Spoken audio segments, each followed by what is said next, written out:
Assalamualaikum warahmatullahi wabarakatuh. Waalaikumsalam warahmatullahi wabarakatuh. Ya, perkenalkan saya Arini Junaini.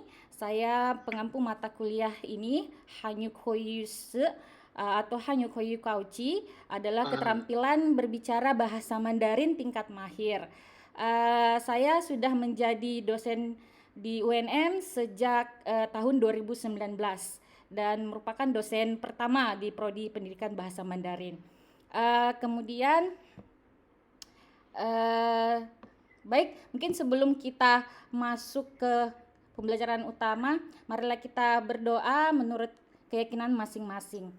Doa dimulai. Bismillahirrahmanirrahim. Baik, doa selesai. Baik, sebelum kita masuk ke intinya, saya akan share screen media apa saja yang akan kita gunakan selama proses pembelajaran kita selama 1 semester dan juga pada pertemuan ini. Saya share screen dulu. Jadi saya menggunakan, selain tatap maya virtual, saya menggunakan, kelas ini akan menggunakan LMS yaitu SamOke. Jadi saya jelaskan yang pertama bahwa di dalam LMS ini akan semuanya sudah tersedia dari materi 1 semester maupun setiap pertemuan. Silahkan mengunduhnya. Di sini ada RPS, kemudian ada e-textbook karena kita pembelajaran daring. Jadi saya menyediakan buku dalam bentuk e-book juga bisa di-print. Kemudian untuk virtualnya saya sudah mentautkan link di sini. Untuk Google Meet saya akan menggunakan Google Meet. Kemudian untuk presensi silahkan Adinda mahasiswa untuk mengklik di sini setiap kali kita bertemu. Jadi saat ini sudah bisa mengklik presensi di sini untuk mengisi kehadiran. Dan jika terlambat 10 menit akan otomatis terlambat, dan ketika tidak mengisi presensi akan otomatis alpha seperti itu. Baik, itu. Assalamualaikum. Ya, okay. Nah, kemudian untuk pertemuan ini materinya ada terdiri dari PowerPoint juga, kemudian ada SAP yang bisa dilihat, kemudian segala proses evaluasi dan refleksi semuanya melalui LMS SamOke seperti itu. Baik, sebelum saya lanjut, apakah ada yang ingin tanyakan? Iya, sudah aktif untuk mekanisme perkuliahan?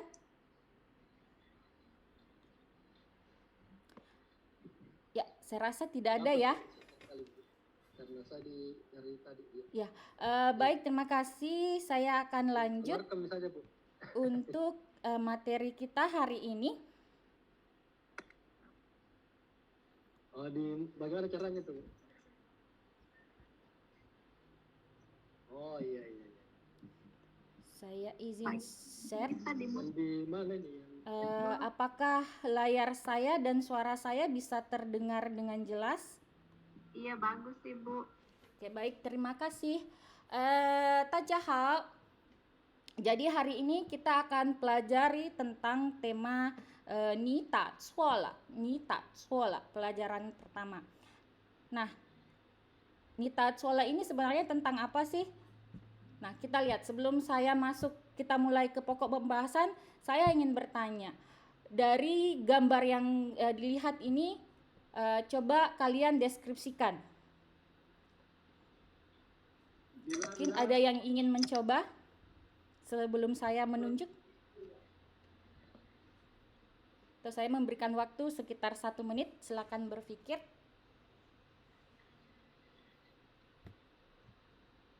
Bisa dilihat dari adanya gambar ini.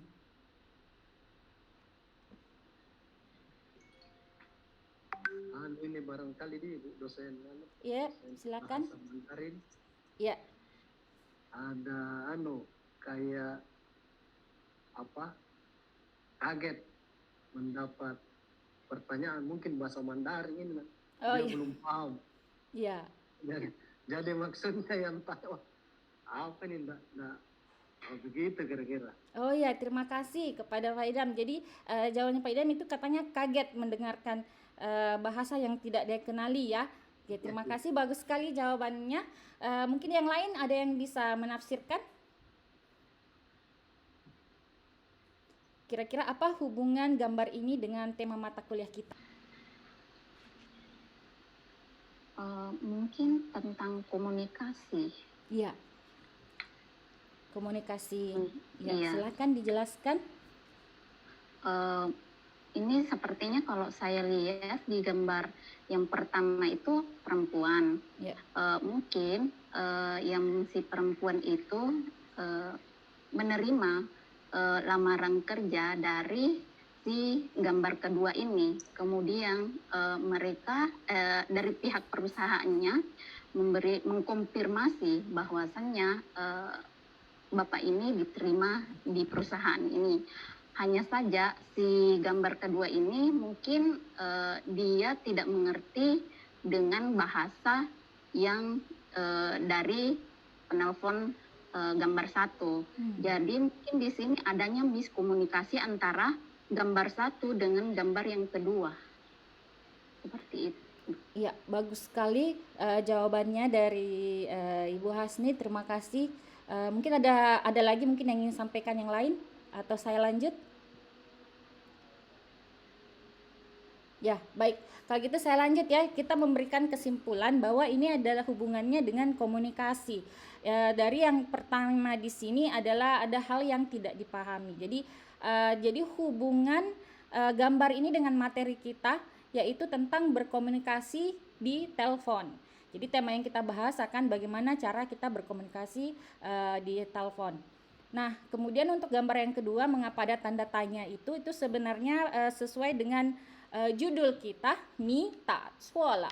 Jadi ni ta cuola ini istilahnya kalau dalam bahasa Inggris itu wrong number. Jadi ada seseorang yang salah menekan nomor telepon dan menganggapnya di tempat lain. Jadi kalau kita ingin mengucapkan bahwa maaf kamu salah nomor, kita bisa mengatakan ni ta cuola. Seperti itu. Jadi ini ada hubungannya dengan berkomunikasi di telepon. Oke, baik, kita masuk ke pokok bahasan. Jadi ada 3 yang harus dipenuhi. Yang pertama ada kosakata. Nanti saya akan menjelaskan. Kemudian ada teks berbicara karena kita adalah mata kuliah keterampilan berbicara bahasa Mandarin. Kemudian ada struktur. Jadi meskipun bahasa lisan, tetap harus ada kaidah yang harus dipelajari dalam bahasa lisan. Jadi seperti itu. Baik. Nah, yang pertama tentang kosakata. Sebelum saya masuk ke kosakata, saya ingin Adinda mahasiswa untuk membacakan kosakata ini. Ada yang ingin mencoba mungkin nomor 1 sampai 5 bisa dibaca pinyin-nya. Oh, Indonesianya saja di Ibu. Iya, betul, Pak. Silakan Pak Idam, mungkin nomor 1 sampai 5 silakan. Wei, oke. Wei, kuo, Ya. cuo, Cuo, ya. cuo, dui, Ya. yesi, Yesi. yesi, Ya. dai. Oke, terima kasih Pak Idam. Adinda Idam. Sorry Pak Idam. Terima kasih, sangat bagus pelafalannya. Saya memperbaiki sedikit. Yang pertama ini sudah betul wei. Kemudian ini cuo. Jadi c itu dalam bahasa Mandarin tidak dibaca c, tapi dia adalah bunyi desis kalau dalam bahasa.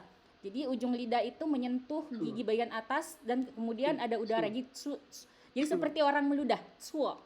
Ya, makanya itu mungkin kalau kita dengar orang China berbicara itu seperti meludah, seperti kumur-kumur. Tapi memang seperti itu cara melafalkannya.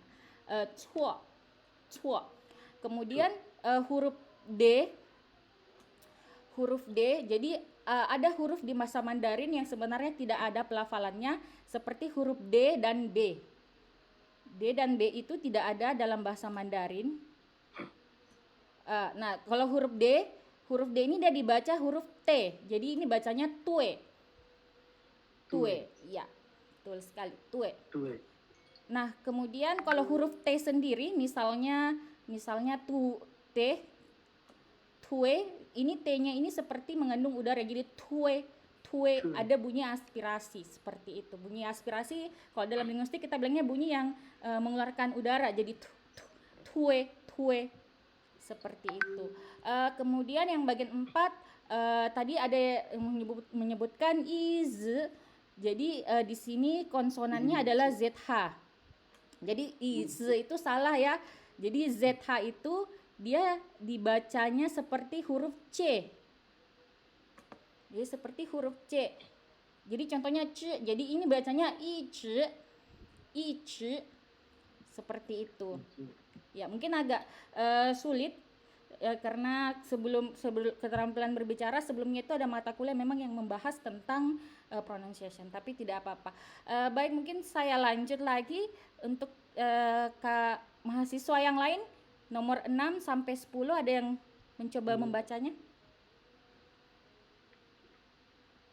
6 wala. Siapa? Maaf, bisa sebutkan namanya? Hasni Ibu. Oh ya, Hasni silakan. Bu Wala. Hasni. Huila. Oke. Wala. Kulai. Ya, ya silakan, tidak apa-apa. Kita sama-sama Wih. belajar. Iya. Mulai. Ijiu. Yuk. Ijiu. Iya. Wan. Maafan. Maaf, saya biasanya sebenarnya menggunakan, karena tingkat mahir biasanya menggunakan bahasa Mandarin dalam berbicara, tapi ini saya gunakan bahasa Indonesia saja. Yang pertama sudah betul, huilai. Sebelumnya saya ingin jelaskan bahwa bahasa Mandarin adalah salah satu bahasa yang memiliki nada. Jadi tanda-tanda yang dilihat ini merupakan nada 1 sampai nada 4. Jadi contohnya kalau misalnya ini huilai, dia adalah nada yang naik. Jadi huilai seperti itu. Kemudian yang nomor 7 ini huruf kui, tapi cara bacanya itu adalah c. Jadi mirip ini ZH, tapi bedanya itu dia menggunakan organ pelafalannya itu adalah ujung lidah. Kalau ini dia adalah memakai lidah belakang, jadi saya kurang tahu apakah paham atau tidak. Jadi seperti itu. Jadi organ-organ yang ada di mulut kita, alat bicara itu sangat nampak saat kita melafalkan bahasa Mandarin. Jadi ini seperti shi. Kemudian nomor 8 i cio. Kemudian nomor 10 tadi sudah betul, maafan. Oke, baik. Saya ulangi kembali cara bacanya. Yang pertama hui, kemudian cuo, kemudian tue, yi zhi, tai, hui lai, qu, yi, jiu, wan, mafan. Oke, baik. Karena mungkin saya next saja untuk kosakatanya karena ini sangat banyak. Berikutnya saya akan menjelaskan, tadi sudah pelafalan, sekarang saya akan menjelaskan makna dari masing-masing kata ini. Yang pertama itu wei. Jadi kalau kita mengangkat telepon dalam bahasa Mandarin itu kita bilangnya wei. Jadi halo. Jadi untuk dipakai untuk telepon saja. Halo, wei. Wei ni hao, halo apa kabar, seperti itu. Kemudian cuo ini artinya salah. Contohnya itu misalnya kamu salah, ni cuo lah. Ni itu ada artinya kamu, kemudian ditambahkan kata cuo. Jadi terkadang susunan grammar bahasa Mandarin itu agak mirip-mirip dengan susunan bahasa Indonesia. Kamu salah, ni cuo lah, ni cuo. Kemudian kebalikan dari salah adalah benar. Ini tadi tue. Jadi contohnya ni tue lah, ni tue. Seperti itu. Kemudian nomor 4 itu ije seterusnya atau selalu. Jadi misalnya contohnya itu kamu selalu salah. Ni kamu, ije selalu salah. Cuo, ni ije cuo. Ya, jadi seperti itu, ni ije cuo atau ni ije tue. Seperti itu contoh penggunaannya. Kemudian yang nomor 5 ada tai, tinggal. Kemudian ada huilai, kembali. Kemudian 7 cu.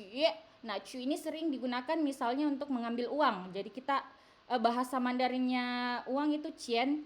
Kalau orang Makassar Kalau orang apalagi keturunan Tionghoa biasanya Cieng, Cieng. Jadi sebenarnya itu Cien, Cien jadi Cien artinya mengambil uang di ATM.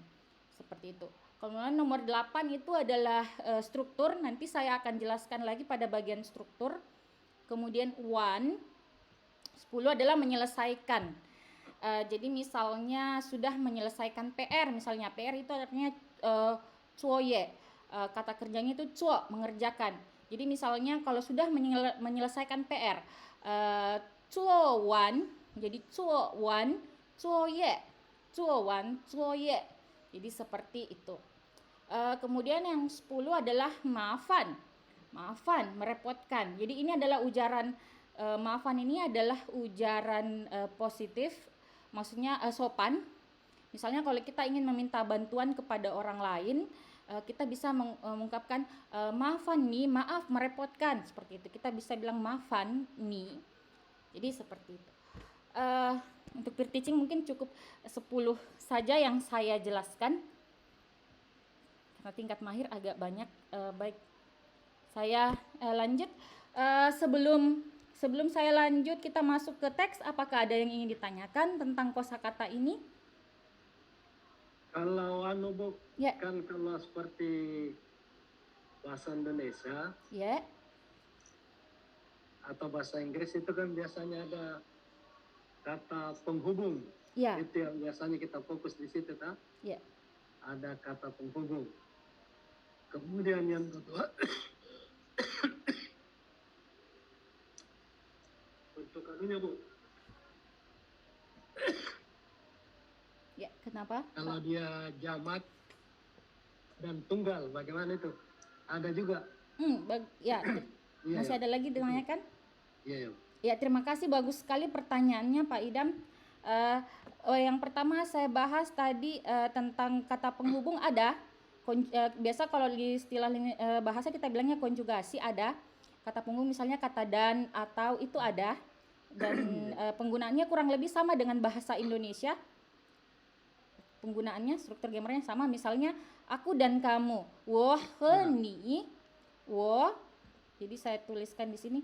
Wo he ni, saya dan kamu. Jadi wo itu artinya saya, he artinya dan, ni artinya kamu, saya dan kamu. Ya. Kemudian yang kedua tadi pertanyaannya tentang jamak. Ya. Jadi bentuk jamak kalau bahasa Inggris sudah sangat jelas ya, jamaknya ada tambahkan s. Nah, kalau di bahasa Mandarin tidak ada yang secara signifikan begitu, tapi ada fonem, maksud saya bagian dari bahasa yang bisa menunjukkan ini jamak men. Biasanya untuk kata kerja, saya contohnya kata benda ya, men. Ini bacanya men. Jadi kalau misalnya kalian, kalau kamu kan nih ya, kamu ini artinya nih. Nah, kemudian kalau ditambahkan men, nah dia berarti kalian, jadi bentuknya jamak. Jadi men ini adalah kata yang mengartikan jamak, seperti itu. Bagaimana, bisa dipahami? Ya, siap Bu. Oke, baik. Mungkin saya lanjut. Terima kasih atas pertanyaannya. Saya lanjut. Pertama ini sudah. Baik. Nah, sekarang kita masuk ke teks berbicara. Mungkin ada yang ingin 1-2 orang mungkin yang coba saja, silakan membaca dulu teks ini. Kita langsung ke sini saja. Yingnan. Oke, mungkin Pak Idam bisa sebagai Ingnan ya. Jadi bacanya dari sini. Kemudian yang sebagai peran ini, jadi Ingnan ini orang pertama. Tonggu orang kedua. Ini dialog antara ini laki-laki atau perempuan ini? Ini laki-laki dua-duanya. Oh iya. Ya, mungkin bisa. laki-laki nih ya. Iya, jadi Ingnan, Pak Idam sebagai Ingnan. Kemudian yang sebagai Saya Bu Rahayu. Rahayu, oke, silakan sebagai Tongwu. Mulai Bu deh. Iya, silakan dimulai. Nama orang ini Yingnan Bu. Iya, betul, nama orang. Jadi ini nama orang. Yingnan, King Wen, Kiang Hong, Saima. Lanjut, Ibu. Ibu, 不在年轻那位 wo si li ying nan mapan nin suang ngao. Sir May sing ma. Mewenti ni sure ba Ku ku datang de huo ceticho mai dali. Sang sang Sinci. sang jiu dian dian bande. Ya. Tweet bukse wo mei ting shen shi kim she shou yi ban hao ma 很好，谢谢同学。terima kasih，谢谢同学，读得很好。 Mantap ini Ibu. Sudah kayak Allah Ya, itu hal. Bacanya sangat bagus. Terima kasih kepada dua mahasiswa kita. Nah, sebelum kita menelaah teks ini, saya ingin bertanya ya tentang apa yang dipahami. Mungkin ini bisa pre-memori saja.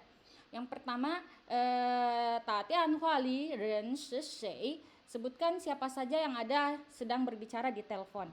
Ada yang bisa menjawab?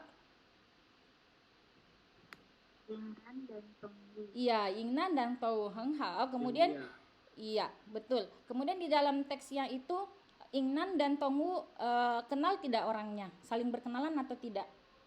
Nah, mungkin ini pre-memori saja. Jadi betul sekali jawabannya bahwa Ingnan dan Tongwu ini tidak saling mengenal karena dia bertanya bahwa Nin shi na wei, Anda siapa? Atau siapakah Anda? Seperti itu. Baik. Selanjutnya pertanyaannya, apa yang diinginkan oleh penelpon? Apa yang diinginkan oleh penelpon? Pre-memori saja, anggap sudah dijawab. Kemudian informasi apa saja yang ada di dalam pembicaraan? Mungkin jelaskan. Pre-memori. Oke, bagus sekali dari jawabannya mahasiswa. Mari kita lihat kembali teksnya. Mari kita menemukan ujaran-ujaran penting dalam berkomunikasi di telepon. Nah, yang pertama tadi, Qingwen ini artinya adalah permisi. Dalam bahasa Inggris misalnya excuse me. Jadi dia tidak menggunakan kata wei, tapi dia bisa mengatakan kata Qingwen. Itu juga boleh dalam berbicara. Kemudian Tianchong Cai Ma. Jadi Tianchong ini adalah nama temannya yang dia cari. Kemudian Ta Pu Cai, dia tidak ada. Nin Shen Nawe, Anda siapa? Seperti itu. Jadi ada seorang teman yang menelpon di asramanya, tetapi orang tersebut tidak hadir, tidak ada di tempat. Makanya dia yang mengangkat teleponnya itu adalah teman sekamarnya di asrama. Makanya di sini ada ujaran Ta Pu Cai, dia tidak ada. Seperti itu. Kemudian apalagi ujaran yang penting yaitu maafan. Ini tadi yang saya sampaikan bahwa maafan adalah ujaran yang sopan untuk meminta tolong. Jadi maaf, bolehkah saya meminta untuk menyampaikan pesan kepadanya? Maafan, nin cuan ko ta yi jian shi. Jadi seperti itu Singma, bolehkah? Ya, mungkin seperti itu isi teksnya. Baik, saya lanjut. Kita masuk kepada struktur. Ya, struktur. Jadi di sini ada dua struktur. Yang pertama adalah verb ditambah tau dan verb ditambah cu. Dari teks berbicara itu kita sudah lihat bahwa ada banyak bahasa yang digunakan dengan menggunakan struktur ini. Jadi apa fungsi verb tau atau verb cu ini? Ini bacanya tau ya. Ini cu. Jadi fungsinya itu dia untuk mengindikasikan suatu tindakan yang berhasil dilakukan. Contohnya itu yang pertama ini. 我会到家就给你打电话. Jadi hui tau, jadi verbnya itu adalah hui, kemudian tau, dia itu mengartikan bahwa tindakan hui-nya ini artinya pulang ya, kembali. Ketika dia sampai berhasil kembali, maka dia akan keini tatian hua, menelponmu. Jadi ujaran ini atau kalimat ini gunakan untuk misalnya mengatakan bahwa ketika saya pulang ke rumah baru akan menelpon kamu. Jadi seperti itu. Baik, apakah ada yang ingin ditanyakan tentang struktur ini? Mungkin free memory saja. Untuk struktur Yang kedua adalah i bla bla senme seme ciu senme seme. Jadi kalau dalam bahasa Inggris kita biasanya titik-titik ini bilangnya bla bla bla ya. Bla bla bla. Kalau dalam bahasa Mandarin kita bisa bilangnya shenme shenme shenme. Jadi shenme itu sebenarnya artinya apa? Misalnya kamu suka makan apa? Ni si huan chi shenme. Shenme itu apa? Tapi dalam ini kita bisa bla bla bla bisa juga digunakan sebagai shenme shenme shenme. Jadi i shenme shenme ciu shenme shenme. Nah, struktur ini itu mengindikasikan dua tindakan yang dilakukan berkelanjutan. Atau mungkin kalau kita bandingkan dalam bahasa Indonesia itu artinya seketika.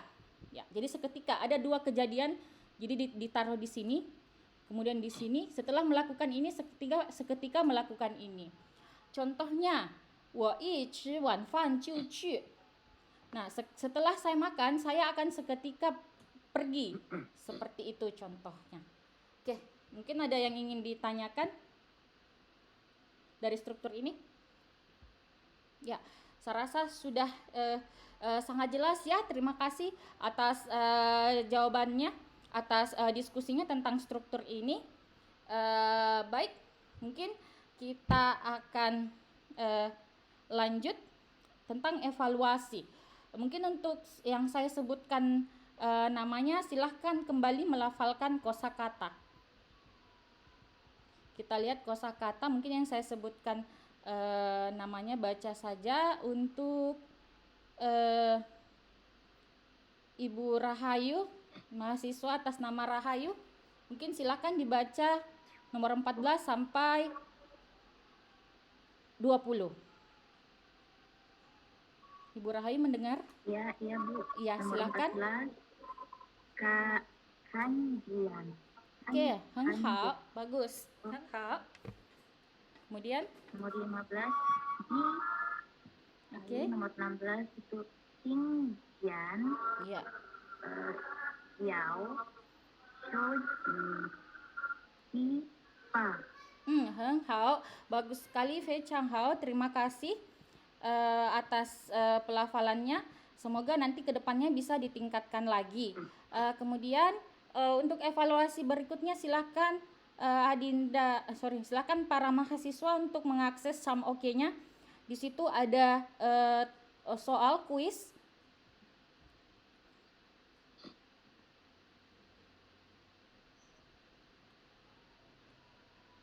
Ya, jadi di poin ini silakan mengerjakan soal tes, dan setelah mengerjakan soal tes ini selama 10 menit akan keluar jawaban yang benar dan mungkin kita bisa mendiskusikannya. Pre-memori. Oke. Baik, terima kasih atas soal yang telah dikerjakan. Sekarang kita lihat, jadi skor kalian akan otomatis masuk. Silakan mari kita diskusikan jawabannya yang benar. Kalau pertanyaannya tidak cukup untuk dijelaskan hari ini, saya akan menjelaskannya di pekan depan. Oke. Pre-memori. Baik, terima kasih atas latihannya. Semua skornya kurang lebih sangat baik. Terima kasih untuk menyaksikan menyaksikan pembahasan saya hari ini. Kemudian sebelum kita menutup perkuliahan, apakah masih ada yang ingin ditanyakan lagi mungkin Bapak Ibu tentang bahasa Mandarin? Para mahasiswa. Saya Bu dosen. Iya, silahkan. Bu, dari Bu Leni tadi saya mohon izin bertanya Bu dosen. Iya, silahkan. Tadi saya kurang mendengarkan dari awal karena terkendala dengan koneksi, setelah baru nyambung sekarang. Saya ingin menanyakan apakah di dalam bahasa Mandarin ada semacam pengelompokan kata, misalnya kamu perempuan, kamu laki-laki, dia perempuan, dia laki-laki, jamak, tunggal, dan lain sebagainya. Kalau di dalam bahasa Arab itu ada yang namanya domir. Huwa, huma, hum, hiya, huma, huna, anta, antuma, antum, anti, antuma, antuna, ana, nahnu, seperti itu.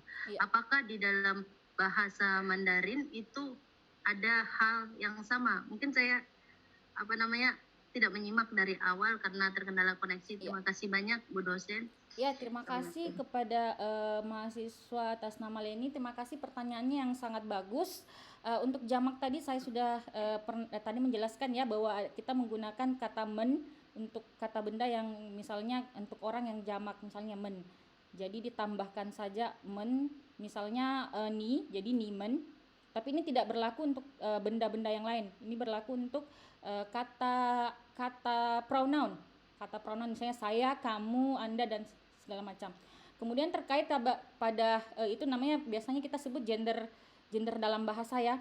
Ada klasifikasi laki-laki dan perempuan. Kalau dalam pengucapan itu tidak ada semuanya sama. Misalnya dia itu adalah ta. Jadi laki-laki sama perempuan sama, dia ini artinya dia. Tapi yang membedakannya itu adalah karakter Mandarinnya, huruf Mandarinnya. Jadi kalau misalnya ta laki-laki itu seperti ini. Ta, kemudian ini laki-laki ya. Kemudian kalau ta perempuan, jadi ada ini karakter nyi ini karakternya untuk menandakan bahwa dia adalah perempuan. Nyi. Kemudian ini, nah ini juga bacanya ta. Jadi ini lebih kepada hanzi. Kita sebutnya karakter Mandarin itu hanzi. Seperti itu. Bisa dipahami mungkin? Alhamdulillah bisa Bu dosen. Iya. Terima kasih banyak atas penjelasannya. Iya, baik, mungkin terima kasih atas pertanyaan-pertanyaannya. Karena kita sudah jam perkuliahan sudah hampir habis. Saya hanya ingin mengingatkan bahwa silahkan mempelajari lagi kosakata dan ujaran-ujaran dalam teks berbicara. Kemudian untuk perkuliahan hari ini silahkan kalian mengisi refleksi apa saja dan silahkan disimpulkan pada refleksi apa materi yang kalian dapat pada hari ini. Silakan mengakses masing-masing mahasiswa. Kemudian untuk persiapan pertemuan berikutnya adalah praktek keterampilan berbicara. Jadi silakan menggunakan kosakata yang sudah kita pelajari ataupun kosakata yang sudah dipelajari mata kuliah lainnya untuk praktek berbicara dengan tema pengalaman pertama menggunakan ponsel. Jadi seperti itu. Baik. Nah, sebelum saya menutup perkuliahan, saya akan memaparkan sebuah pepatah dari Tiongkok. Jadi Tiongkok itu banyak pepatahnya. Pepatah yang berbunyi shui ti shi chuan. Ini maksudnya adalah tetesan air dan tembusan di batu. Jadi maksud dari ini adalah batu yang sangat keras dapat berlubang karena tetesan air yang terus-menerus. Hubungannya adalah bahwa ketika kita dalam belajar, meskipun itu sulit, meskipun bahasa Mandarin merupakan salah satu bahasa yang tersulit di dunia, tetapi dengan kerja keras dan kesabaran, maka tetesan air, kerja keras kita bisa berhasil. Demikian, wabillahi taufiq wal hidayah, saya akhiri kelas saya. Assalamualaikum warahmatullahi wabarakatuh. Waalaikumsalam warahmatullahi wabarakatuh.